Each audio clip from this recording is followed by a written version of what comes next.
In 1920, women gained suffrage through the passage of the 19th Amendment.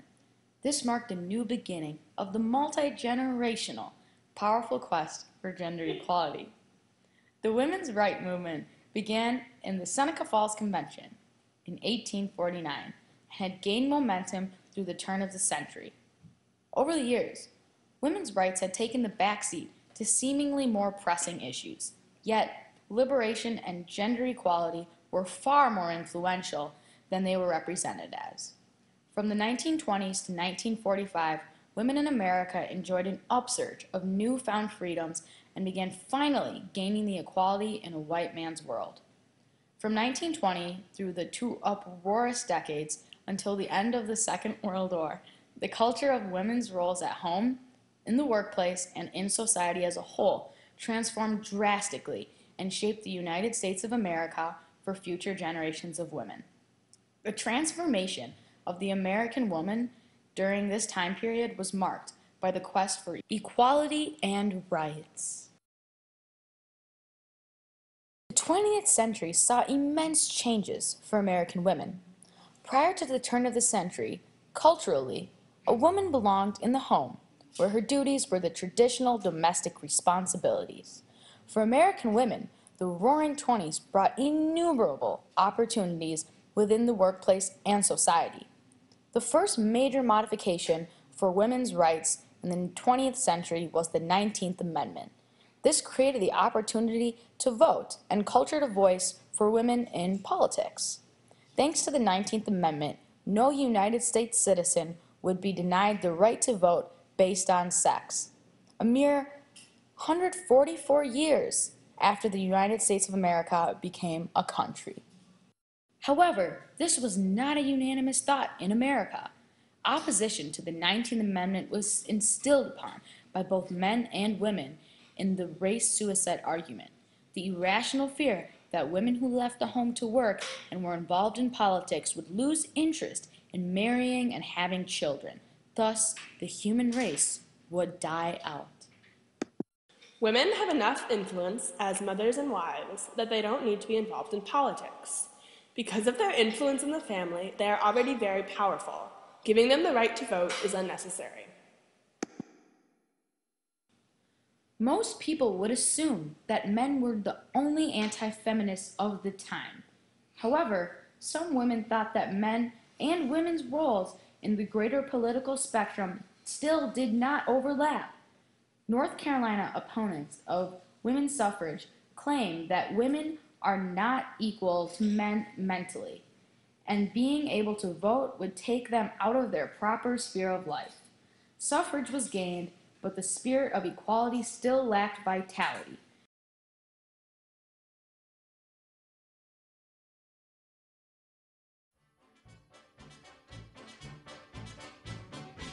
Although suffrage was on the minds of many, women yearned for further means of expression.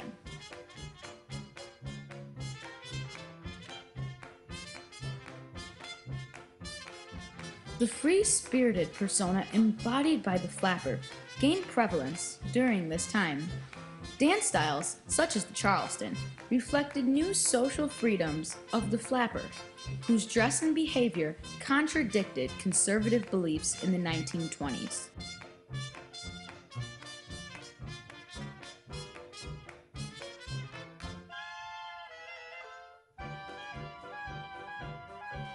New one-piece bathing suits became a fashion sensation, but conservatives made sure to check that the flappers' bathing suits did not show too much leg.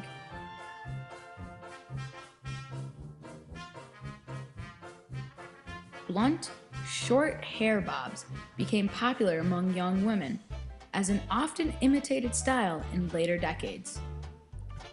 Women's fashion in the 1920s was liberating.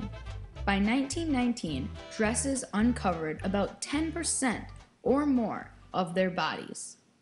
The flapper movement in the 1920s was a clear outlet for American women in self-expression, equality, and rebellion.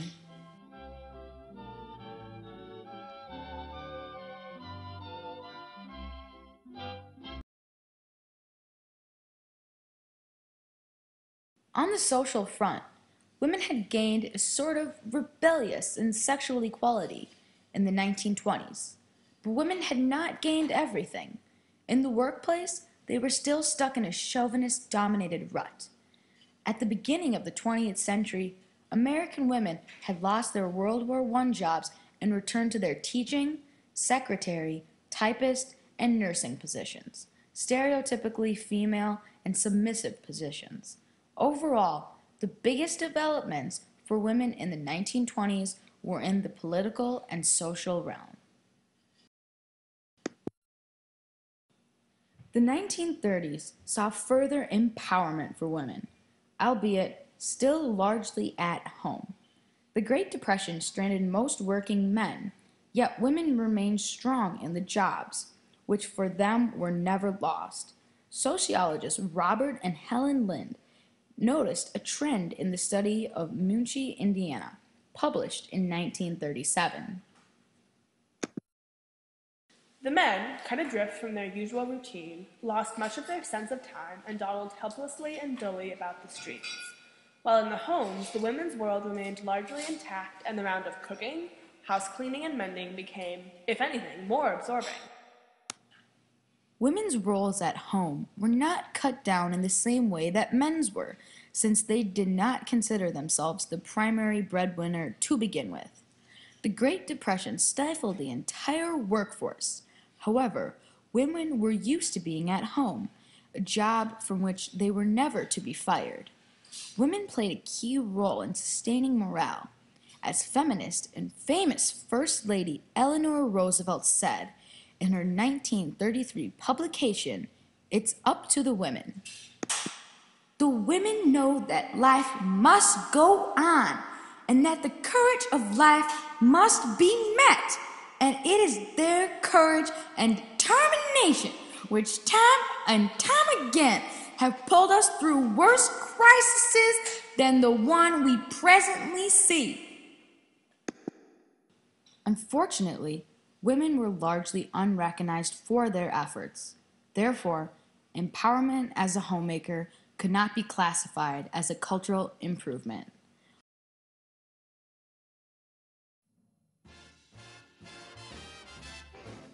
Although stylistic expressions was subdued by the Depression, women still dressed to impress to the best of their ability.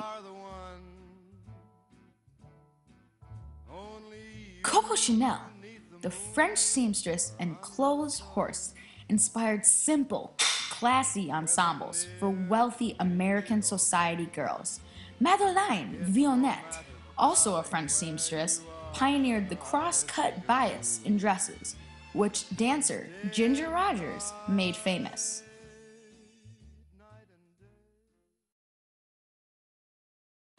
Just as the Depression caused a standstill in the economic substance, similarly, the women's right movement stalled.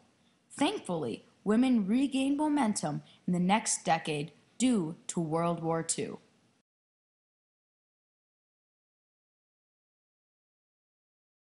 In the 1940s, women saw the most dramatic leap towards gender equality. Factory production skyrocketed in World War II. Many companies signed large, lucrative contracts with the government to produce supplies even before America entered the war. Due to the demand, and since men were away on the two fronts, women took charge, following the Rosie the Riveteer propaganda figure. Rosie was sold to the public as the ideal woman for wartime: efficient, patriotic, loyal, and pretty.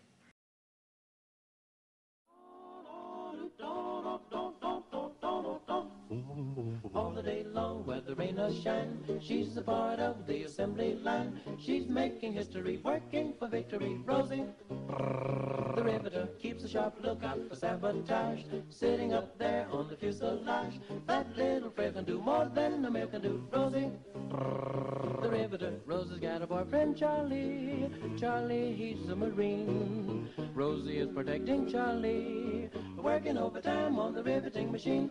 When they gave her a production knee, she was as proud as a girl could be. There's something true about red, white, and blue, about Rosie, the riveter.